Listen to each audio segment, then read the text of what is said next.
Hello and welcome to the physics class online. I am Ved Prakash Das, and here we were discussing about fluid mechanics. Now in my previous class I have discussed about the basics of fluids and its properties, including the Pascal's law and um, very few examples of numerical solutions. Now today we will be discussing more about fluid mechanics. Let's move on. Hello, this is Ved Prakash. I am your physics tutor online. And now we will be discussing about fluid mechanics in the second session of my class. Now to start with, we will be discussing about fluid density. We all know about density more or less, that density is a physical quantity which is responsible on mass and volume of a body. That is the ratio of mass to the volume. Now this amount of change of mass with respect to change of volume can be measured as the density of a liquid. So to describe density rho, it is designed as change of mass with respect to change of volume. Now we are to make it a differential function. We put the limit onto this definition as limit delta V, where the volume is tends to 0. From here we get the definition of dm dv, that is the rate of change of mass with respect to change of volume. Now moving forward, we all know that density changes with its amount of volume. Now density of the body and density of the substance is not always same. As you can see from my presentation in the slide on your right hand side, that density of a cube has been shown over there, that in this case density of the body and density of the substance is exactly same. But in case of, take the case of a hollow cylinder, where density of the substance and density of the body is not exactly same, rather here the body density is less than the substance density, since the body contains a hole in its center. Now from the presentation you can notice that it has a dimension of ml to the power minus 3, and it has a SI unit of kilogram per meter cube and CJS unit of gram per cc. Now in the picture you can see that different types of liquid having different densities are segregated with each other by their position of falling, that is the position of flow. That the highest density liquid, that is the syrup, is exactly at the bottom of the glass, whereas the lowest density, that is the alcohol, is on the surface of the free end of the glass. Now this kind of density segregation by density is due to their this unique property of fluid. Now whenever we are talking about density, two terms immediately comes into our mind. One is relative density and another is specific gravity. We sometimes we mix up these two terms, but there is a very minute difference in between these two terms. Let's see what is that. Now if we are talking about relative density, then this is basically density of any fluid with respect to density of another liquid. Suppose if I am telling you RD of alcohol, RD of alcohol, then what it will be? Density of alcohol, density of alcohol with respect to, say, RD of alcohol with respect to water, then density of H2O. Now if we term RD of oil with respect to alcohol, then it will be rho of oil with respect to rho of alcohol. Now this kind of this kind of relative measure of density is termed as relative density. Now, this term relative density becomes specific gravity when we are taking the standard liquid, that is the with respect to which liquid we are measuring the density of the liquid of our concern. That is, if we want to know that the density of alcohol, in this first case density of alcohol with respect to water. Now in the second case, if we are interested to know of density of oil with respect to water instead of with respect to alcohol, then this that density term and the density term of alcohol as well as will become the specific gravity of alcohol and specific gravity of oil. So whenever we are measuring the density with respect to water, this becomes specific gravity. Now, if why it is so? Because in CGS unit, water has the density of 1 gram per cc. In SI unit, the water has the density of 1000 kg per meter cube. Now, let's move on to some numeric problems related to density. Here, let's see the first problem of where we are mixing two liquid and we want to know the density of the liquid. Now, there are two distinct scenarios is there. Let's see what is happening to them. Say this is liquid 1, this is liquid 2. Liquid 1, in first case, consider case 1.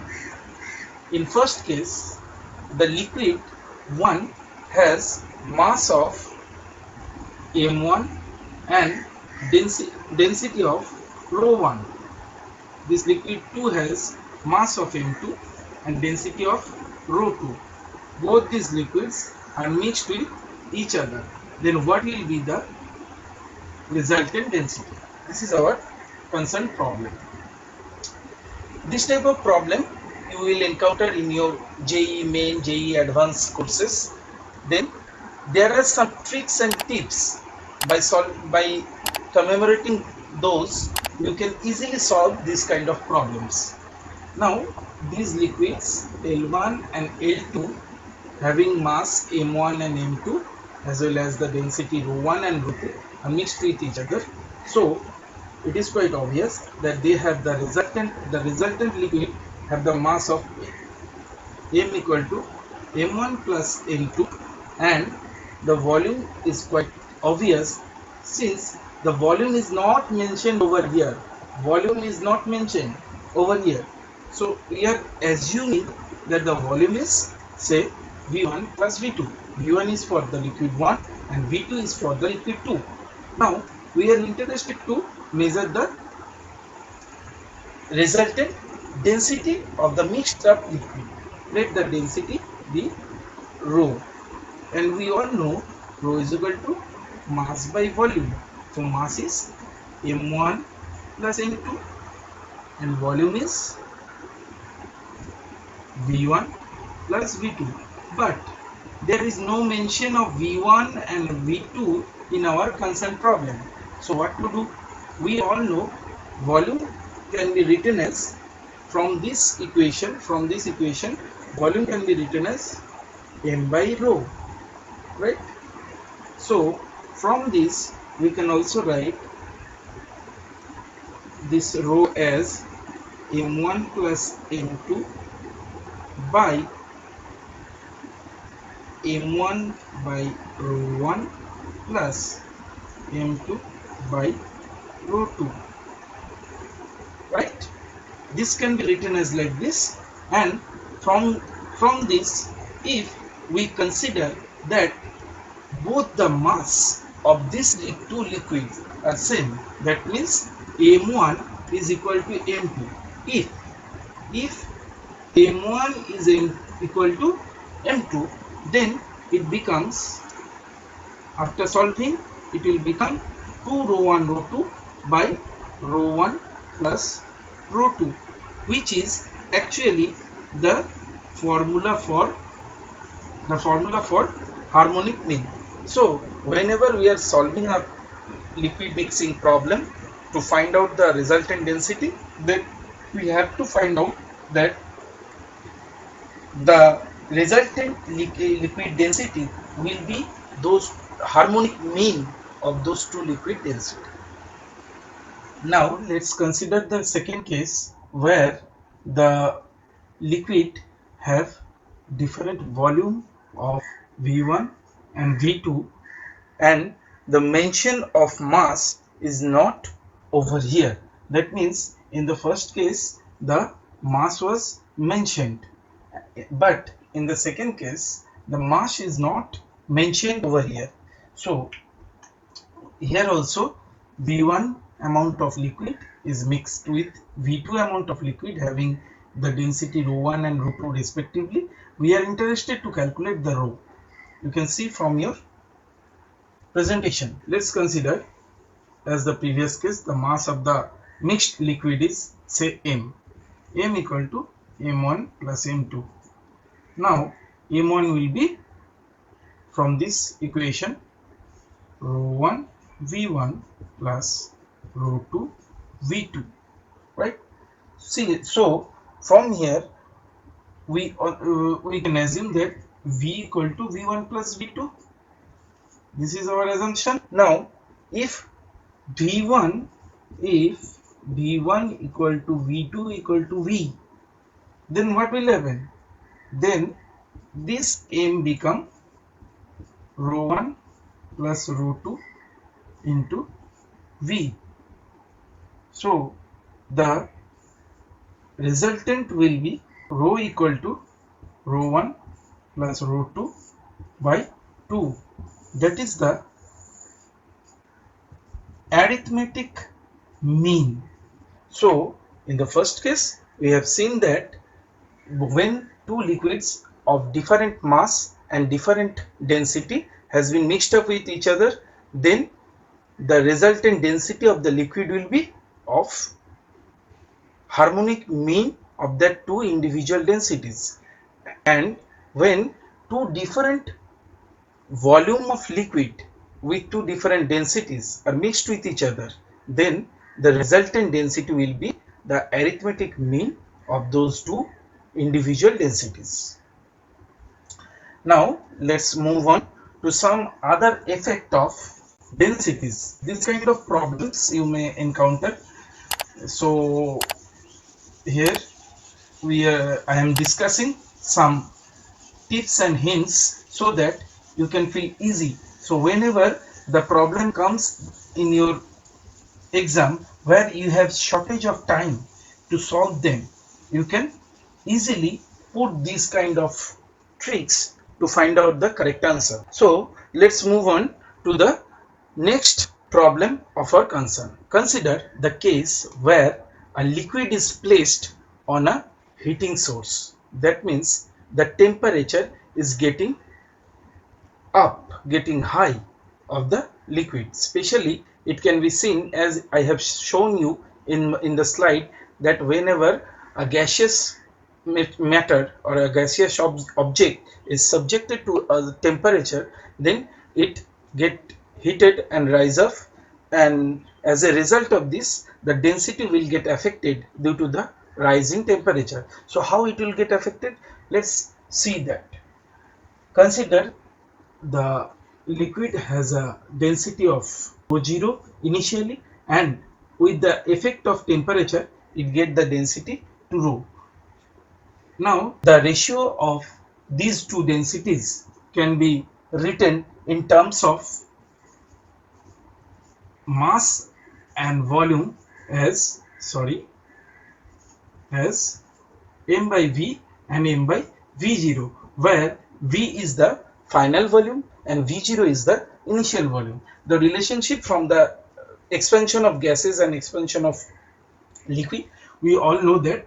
Let's consider gamma as coefficient of thermal expansion. Then the final volume V will be related as V equal to V0 into 1 plus gamma delta T, where delta T is the temperature difference. temperature difference between the initial temperature before heating and the final temperature after getting the heating effect. So let's consider this over here.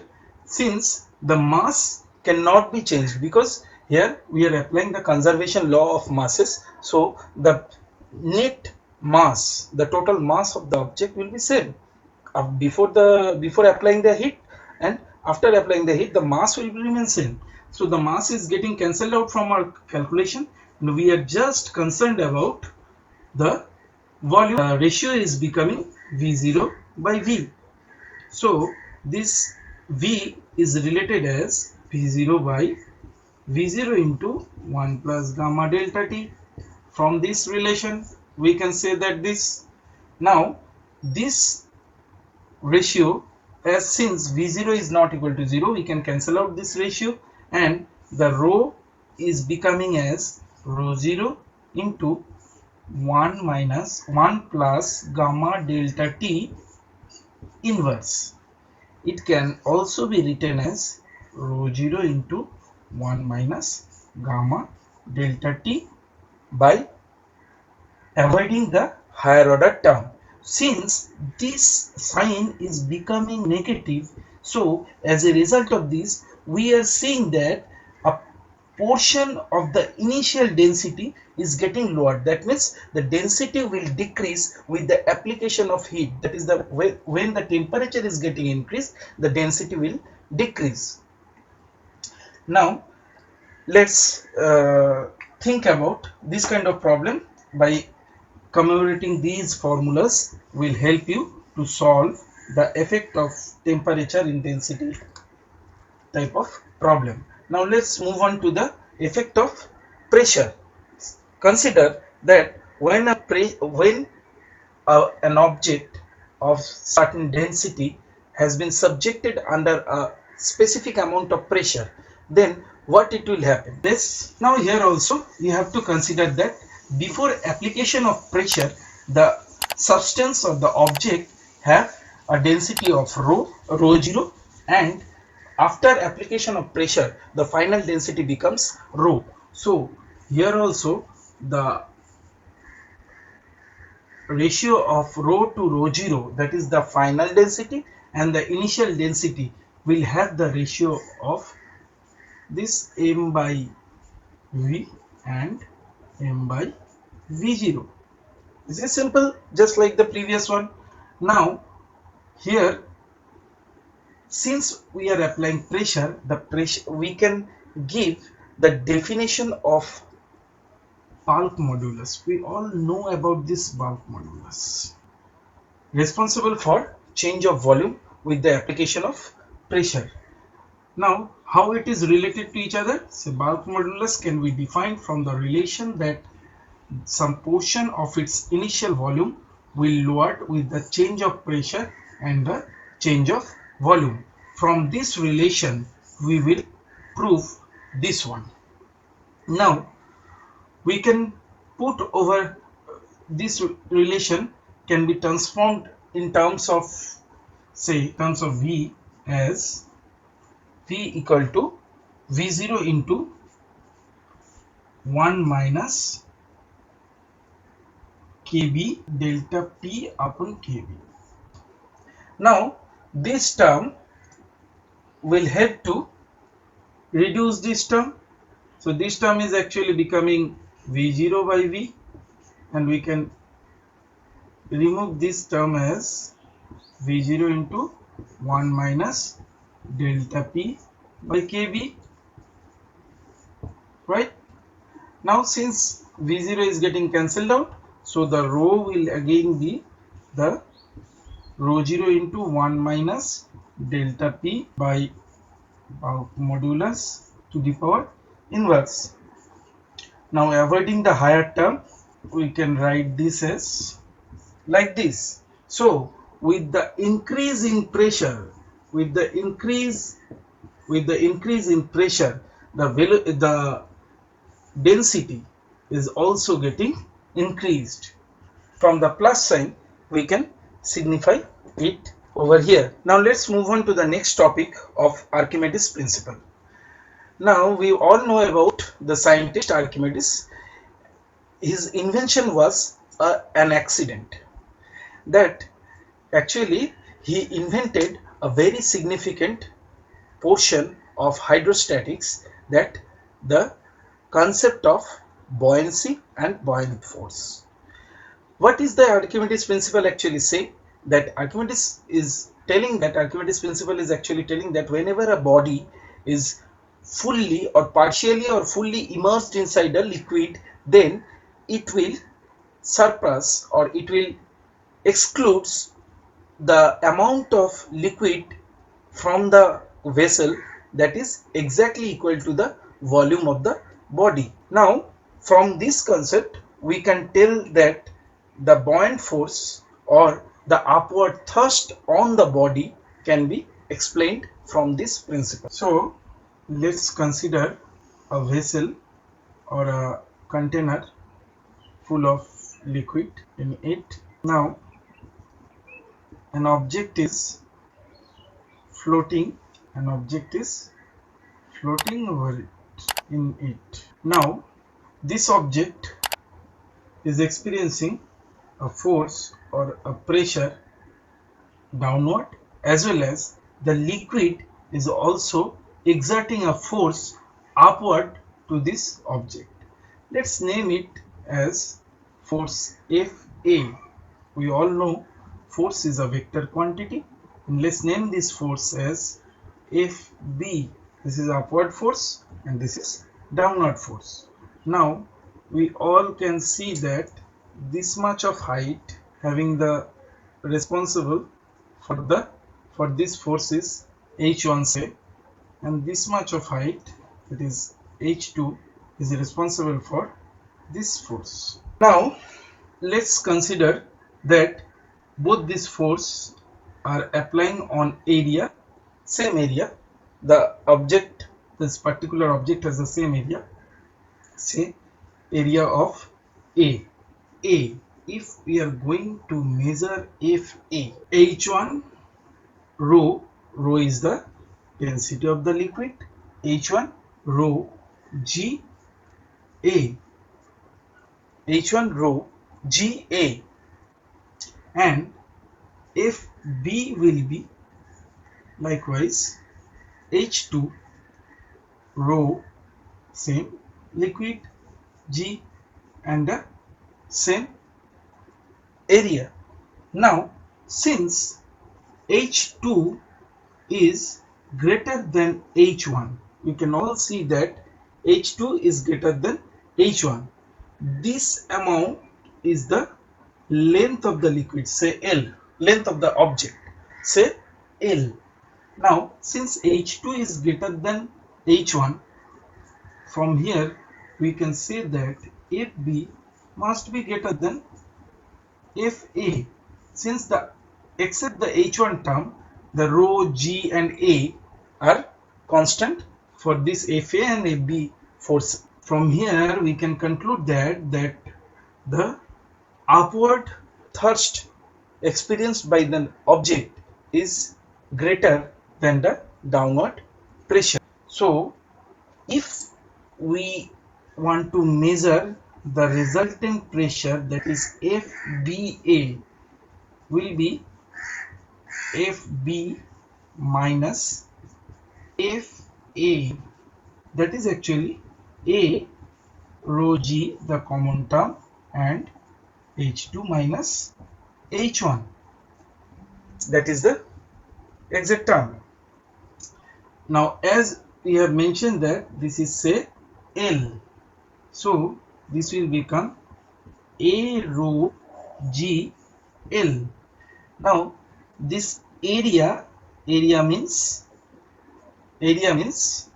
length into breadth, and if we multiply with this width, length into breadth into width, then if we multiply this with this length, that is the breadth of the object, then it becomes the volume of that object.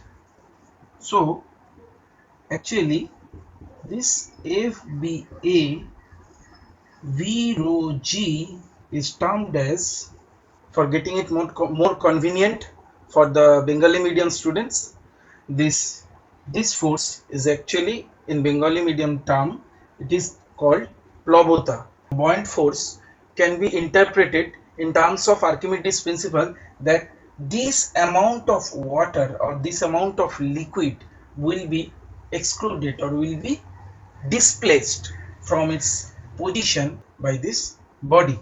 Whenever we are discussing about the buoyancy and Archimedes principle, two terms mainly comes into our consideration, that is, one is apparent weight and another is relative density. We have already discussed a very few about relative density, and now we are going to discuss about apparent weight. Apparent weight is basically the loss of a body or the loss of weight of a body inside a fluid. So we can calculate apparent weight of this particular object from this, basically can be defined as the actual weight of the body and minus the weight of the buoyancy force or the simple buoyancy force. So apparent weight, we can term it as apparent weight, actual weight minus buoyancy force. So the actual weight of the body, say W, minus F, the buoyancy force here I have noted as FBA. So from this we can say that rho as density of the body and sigma as density of the liquid in which the body is immersed. Now to calculate the apparent weight, we have the actual weight minus the buoyancy force, right?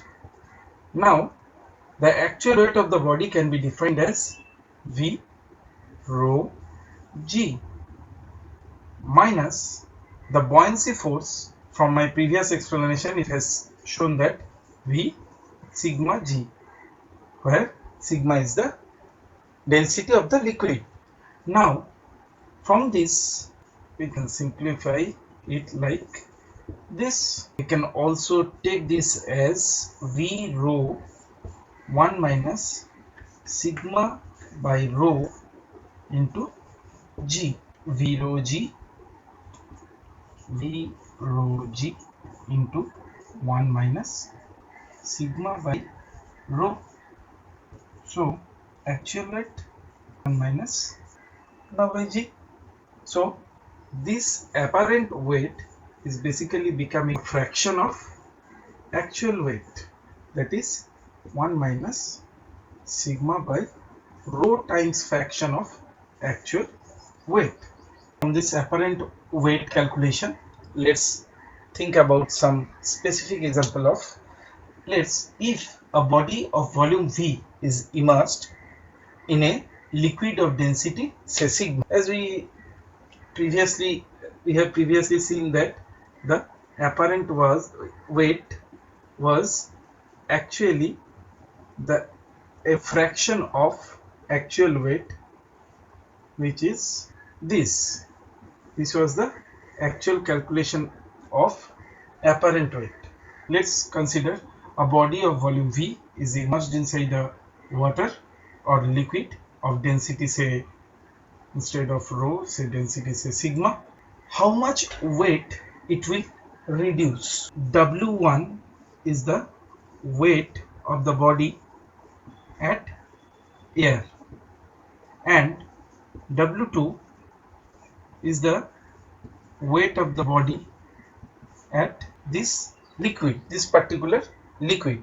Now the amount of weight reduced in the liquid will be W1 minus W2. This is basically the apparent weight, that is V sigma G, and the volume of water it will exclude from its container due to the immersion of this object, that will be W1 minus W2 by sigma G. This is basically the derived calculation of apparent weight. Relative density of the body can be defined as density of the body with respect to density of the body replaces by weight of the body. That is, if we multiply this V and G with this density term, then it becomes weight of the body, and same V and G in the numerator, then it becomes weight of the water, the liquid whatever we are considering. Weight of the body, this weight of the water mainly responsible for the upward thrust expressed or experienced by the body due to the water. So that is the upward force. This upward force is basically responsible for the loss of weight of the body by loss of weight of the body in liquid, right? So this is basically weight of the body is W1 in the air or its individual weight, and the loss of weight is W1 minus W2. This becomes the relative density for that particular body inside the liquid. Let's move on to a very interesting term of flotation.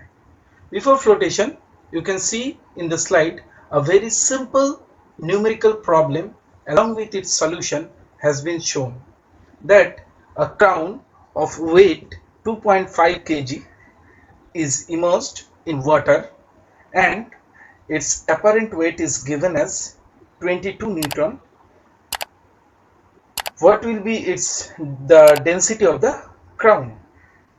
So for this particular purpose, the actual weight of the crown has been shown over here, and the apparent weight of the crown has been shown. Now let's consider rho as the density of the crown and rho 0 as the density of the water. Now the buoyant force, as I have shown in my board work, that buoyant force will be W minus W dash. That is, from here it is quite simple to make a calculation about next concept of flotation. Now this is basically the case when the body inside the liquid is floating. Now what will be the case?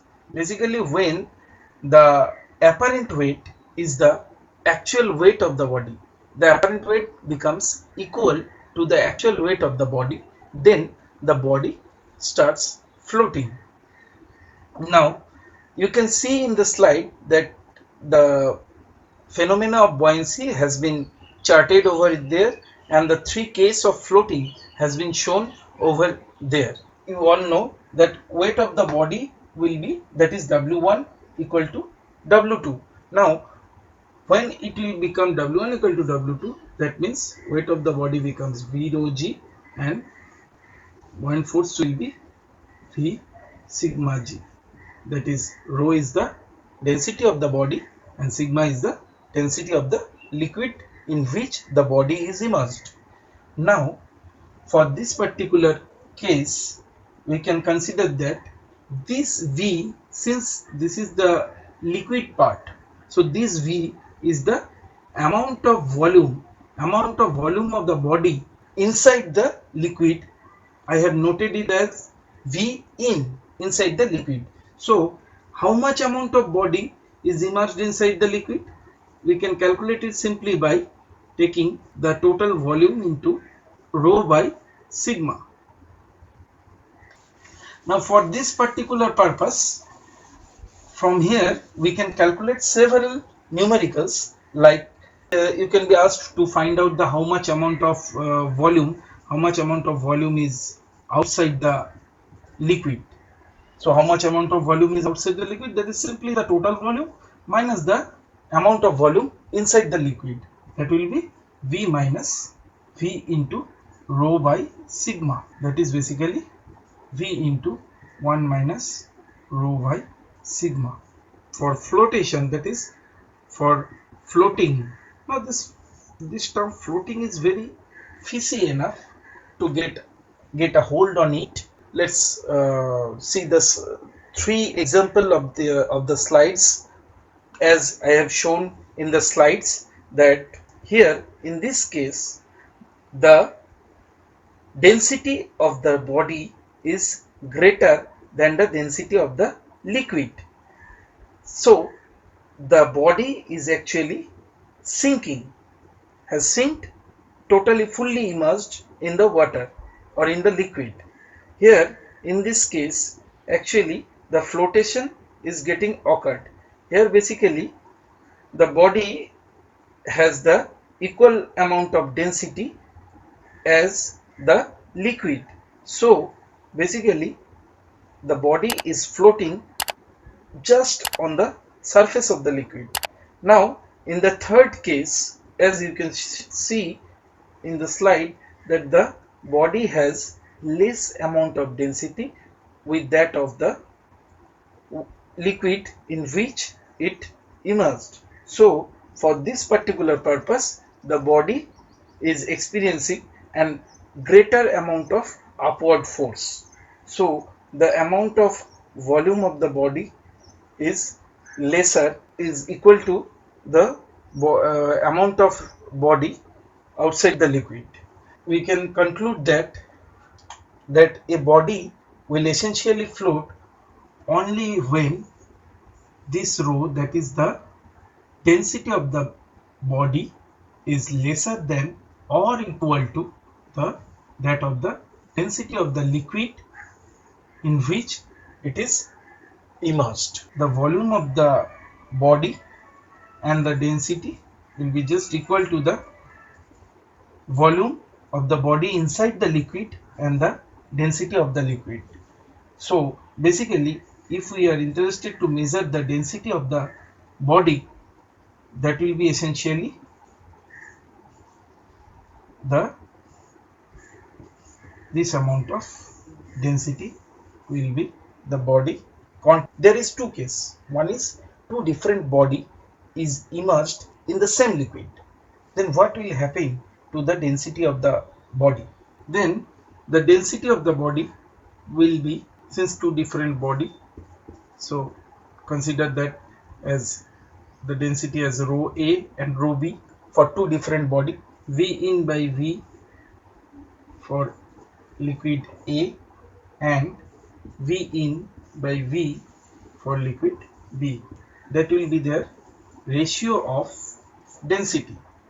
Now in the second case, when same body is immersed inside two different liquid of density rho A, sigma A and sigma B, then what will happen to them? That means it immersed inside the liquid A having the density sigma A, as well as it immersed inside the liquid B having the density sigma B. Essentially the density of these two liquid will have the ratio of the amount of body immersed inside them. This type of small tips will be very much helpful. This is case 1 and this is case 2. This type of cases, by remembering this kind of cases, you will be able to solve different kind of comparative exams problems very quickly. This kind of quick tricks will help you a lot. Now I am moving to the last section of this particular session. A very important problem I am going to discuss. Please listen it very carefully and take a note of it. That consider a vessel full of liquid and a body. This body is floating in the liquid. Now actually what happened to this body? Mass of the body, say m, this amount of height, say h1, and this amount of height, say h2. Since it has a mass of m, so mg will be the total force HA rho if a mass of amount small m is placed over this particular body. It is quite obvious that whenever a body is floating inside a liquid, then if you put something onto it, then it will sink down. Here it also becomes, it will say sink down to this particular position. From its initial position, it will sink down, say, amount of y. It will sink down by amount of y. So what it will happen? So this equation, this particular equation will then become m plus m into g will be g, and the height will be higher by this amount. It will experience the force like this. Equation, a number. Now subtract 2 from equation 1. Subtract these two equations, you will get mg. After subtracting 2 minus 1, you will get mg equal to y a sigma g. That means this is the weight of the newly added body. This will be the weight of the newly added body. So this weight is basically W is equal to Y A sigma G. So the weight of the new body is directly proportional to Y, without, irrespective of the area and the density of the liquid. Now this sigma, okay, just I have to change some point because here I have mentioned rho, so I have to mention over here rho instead of sigma. That will be rho. Okay, so W is directly proportional to Y. So whenever you are adding weight or you are adding some object of some mass onto a floating body, then the weight inside the liquid of the body will be directly proportional to the amount of displacement of the earlier body inside the liquid. This body actually displaced y amount of displacement, hence the weight of the newly added body is directly proportional to this displacement. That's all, and thank you for joining the session, and please keep watching my series of lectures. Thank you.